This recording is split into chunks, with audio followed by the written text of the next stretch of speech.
Welcome back to The Real Contrast. I'm Kyle A. I'm Brian K. Hey, brother. What's going on, brother man? You know what? Another day in paradise. Well, we live in a beautiful area. Yes, we do. Just talking to someone who got back from Cabo and said they got off the plane here at 30 degrees. And I'm like, you know, you can go so many different places in this world, and yet coming home, it's just, I mean, the snow that we had over the weekend, and what a blessing.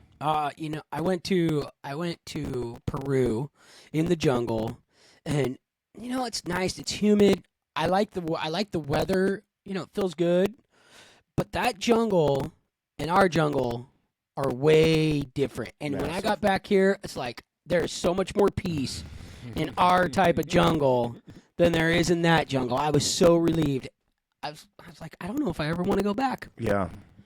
And, you know, I mean, even if the difference between the West Coast and the East Coast here in the United States is drastically different, you know, from Northwest to Southeast, you know, we've got quite a bit of difference, and everything just keeps drawing me back here. So it's a good place to be. You know, I feel like it's a safe zone. Ooh.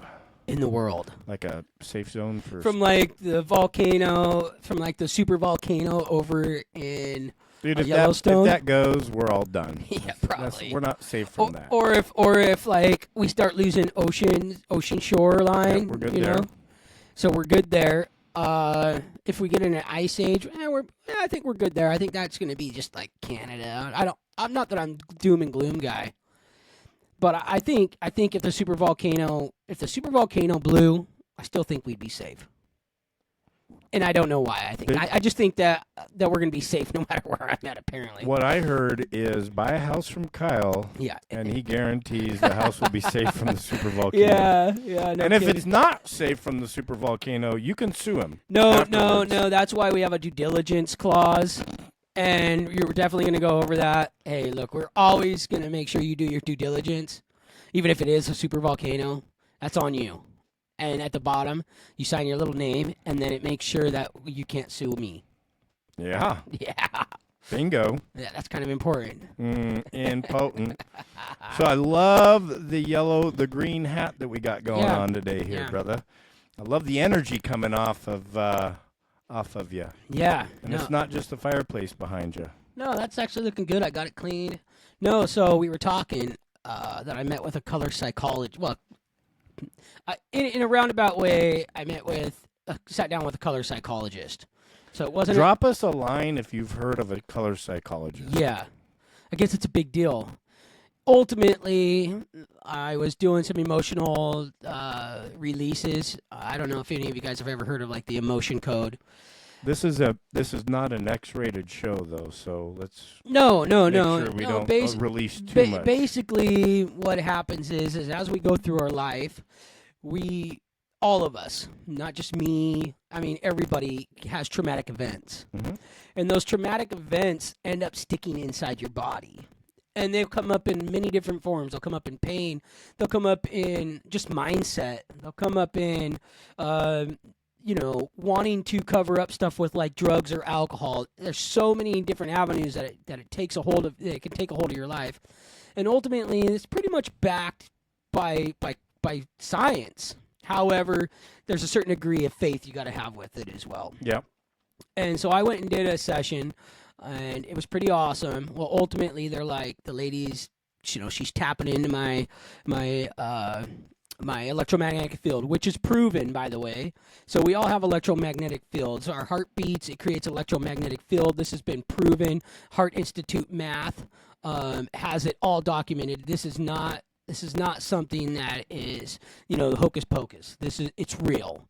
And so she taps into that, and ultimately, also our subconscious is pretty freaking crazy too, and we don't need to get into that. I know this is a real estate podcast. However, something came up about the colors that I was wearing, and they were right. She's like, you got an issue with gray.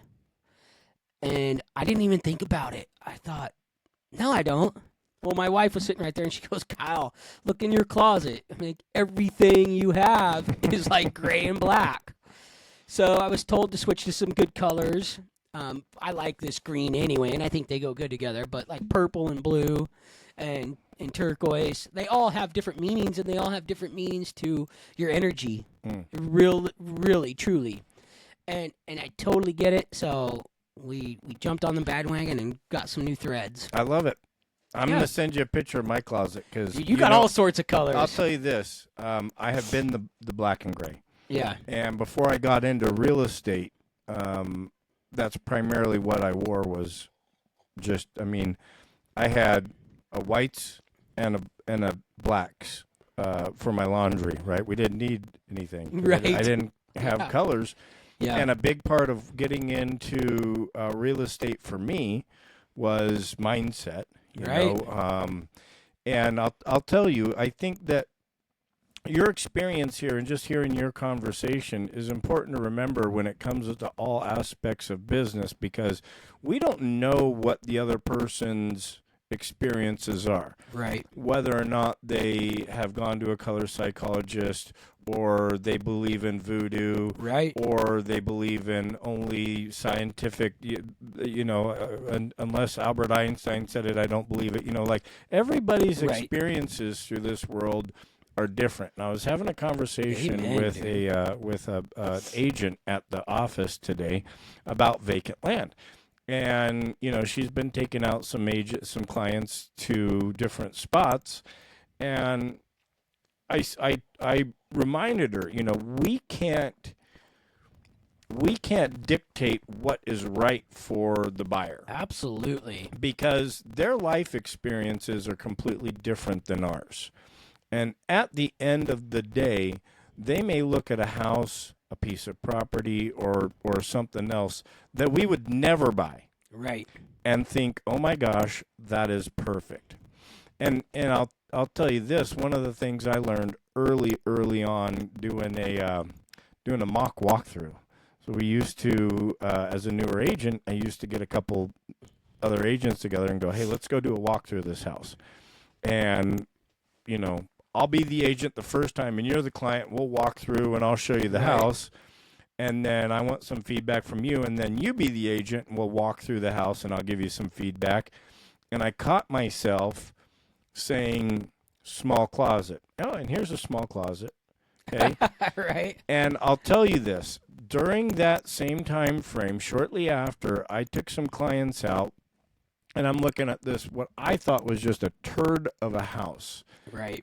There was a view of a lake, but it was, in my opinion, not a nice lake. The whole house, I mean, it needed everything. There were holes where there weren't supposed to be holes. Holes were covered up where there were supposed to be holes. I mean, the whole 9 yards. Right.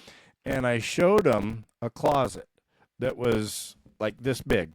Yeah. And I'm not exaggerating. It wasn't much bigger. It was probably, a foot by a foot, like a broom closet? Darn near, yeah. Yeah. But it was in a bedroom. Gotcha. And they opened up the closet, and the one guy looks in there and goes, wow, this is pretty big. Yeah. We don't even have a closet at our house. Exactly. Light switch, huh? And I'm like, okay, now I'm not hiding anything from them. I'm not hiding the fact that the closet, we showed the closet. Well, yeah. Right, but we can't instill our experiences every time. Now, after I showed those people, Wayne. I remember Wayne. I was telling my wife about Wayne, one of my first clients. Every house we went into, Wayne opened the dishwasher. Yeah. And, that was something in all my mock showings I never did.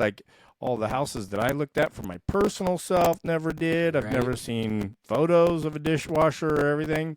But Wayne's experiences was he got burned buying a house, didn't look at the dishwasher. I don't remember the story, but he opened it up. Maybe it was a cow in there or something. I don't know. But he didn't like the dishwasher. So after the third showing I had with Wayne, every house that we walked into, as soon as I walked into the kitchen, what'd I do? Open up that dishwasher. There you go. I've never done that before. Now, every once in a while, I'm kind of curious, but I've never done that specifically for clients, and that's just what you got to do. You got to adapt. Yeah.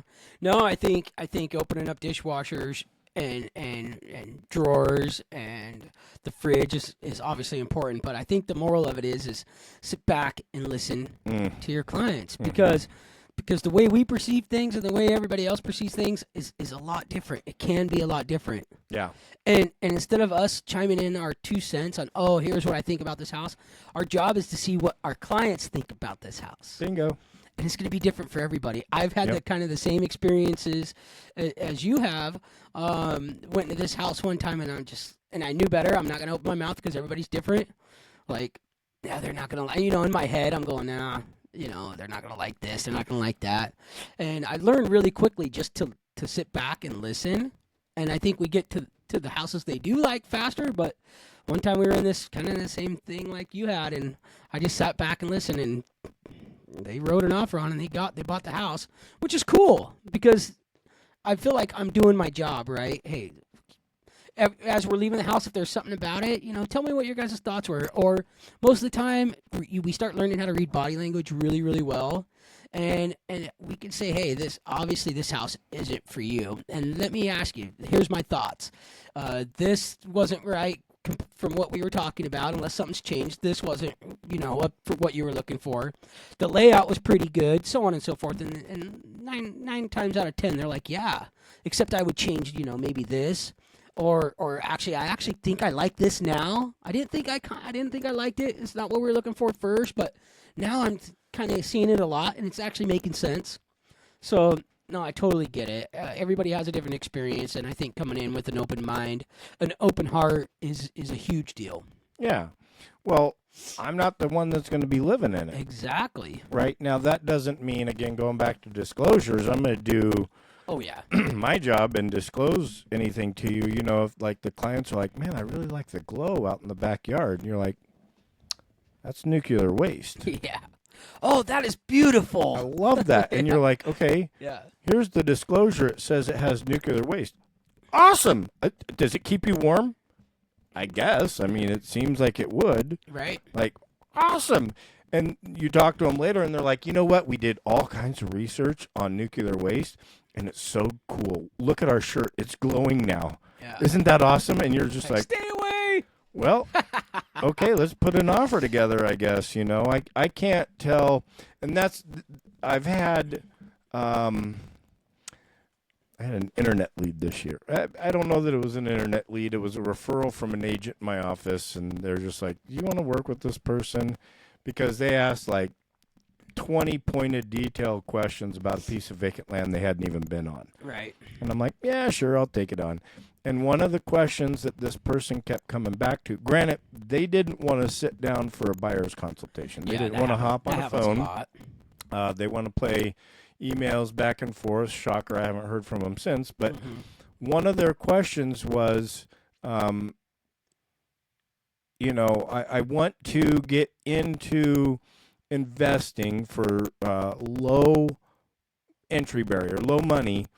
Is this a good investment? I'm like, I can't tell you if this is a good investment for you or not right now because I don't know you. Right. Exactly. And what I can tell you is I can tell you the value of the property. I can tell you how far away power is going to be to bring in. I can tell you the right people to confirm that zoning is what you want it to be. But I can't tell you. I don't know what your bank account is. Right. I don't know what your plans are. Experience in the world has been. Yeah. Right? I mean, like I get it. We've all touched the burner, and it's been hot, right? So there might be something on that property that's like an oven burner to them, and as soon as they see it, they're like, oh, that's horrible. Or vice versa. Oh, I love that so much. Right. And there's a lot to be said about the value of romance in property. Right. Yeah. And that's some of the hardest things that we come up with when we're doing valuations of property is the romance or and I'll prove this to you if you think, oh God, there's no value in romance. Okay, well, if you got a flat, no trees, 5-acre piece of property in Athol or anywhere North Idaho, the value of that property, you're going to only see your neighbors, okay? It's a dirt road in. the value of that property is probably going to be drastically different than 5 acres lakefront with 1,050 feet of lakefront. Right. And then you're also going to have a difference between how easy is the access to the front, right? Mm-hmm. So if you're comparing them both, you're absolutely right. I mean, 100%. What is the ambiance of the property? Now, what I didn't tell you is the lakefront property is on the east side of Lake Pend Oreille, where the cliffs are. Right. So there is zero flat ground. But the view is beautiful. The view is beautiful. Right? If you're a mountain goat and can actually get to that property, it's stunning. Been there, and I agree with you 100%. I mean, the psychology in what our eyes see is huge. Yeah. So that's why we're back to the color. That's where we're back to the color. I get to see myself all the time, and I want to see myself vibrant because that's where I want to be. That's how I want to feel inside. If you've watched any of these podcasts and thought that Kyle was unvibrant, please write us a letter. I'd like to. I mean, there's probably one person out there somewhere that didn't think you were lack of vibrant. But well, that's in. We're bringing out the inner vibrancy. We don't exactly. We don't know. We can all put on a show, right? I don't want to be put on a show. I want to act the way I feel, and I want to feel the way I act, right? And that's just it. I love it. And that's why I want to be genuine. I want my life to be genuine. I mean, we all go through things, and it's how we get through them and how we can conquer our demons, slay our demons, and build ourselves up to a better place. And sometimes it could be, simple touches like this, or a nice cup of tea, treating yourself good. I think, and we should all be treating each other good. Yeah, we as business owners spend a lot of time treating other people good. Yeah. And I'll tell you, my wife's a good reminder, but sometimes I treat others better than me. Oh, absolutely. And that, it goes back to what they tell you on an airplane, right? You sit down on an airplane and they say, in case of a crash, put on your oxygen mask first. Yep. Period.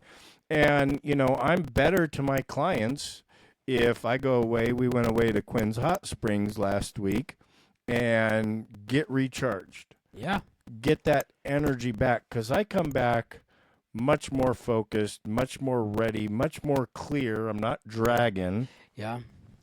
So it's definitely something. Mental health is a real thing. You got to take care of yourself.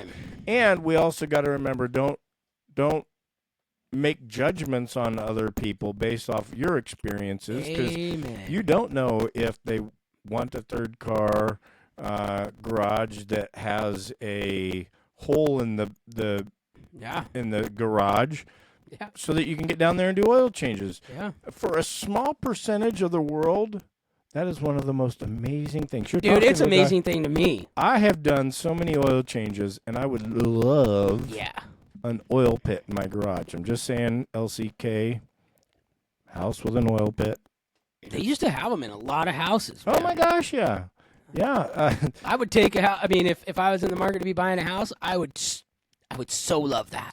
The last one that I looked at that had that, I was like, wow, that's really cool.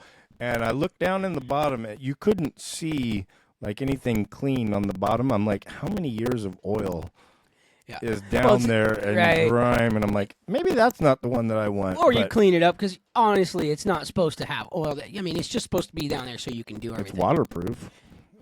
Yeah, for sure. Water ain't gonna, I guess, flagellate you. But nope. Right all right, on, brother. So hey, I've got a quick question before we go. With the new colors in mind, what will we see next episode? What colors are coming up? Well, you're going to have this one because we're going to be doing 2 episodes, right? Okay. 3 episodes. There's going to be some purple, for sure. I might break out some hot orange hats. Okay. For sure. And the reason I ask is because our viewers want to know what you're going to be wearing, and if you've got special requests for Kyle, hit us up. Drop us a line. We'll shoot you his address if you want to send some stuff. Are you open to wearing? Every color besides gray and black and red. I'm supposed to stay away from red. All right. Yeah. All right. Well, thank you all for joining us on this podcast. I'm Brian K. I'm Kyle A. Peace. See that? Stopped.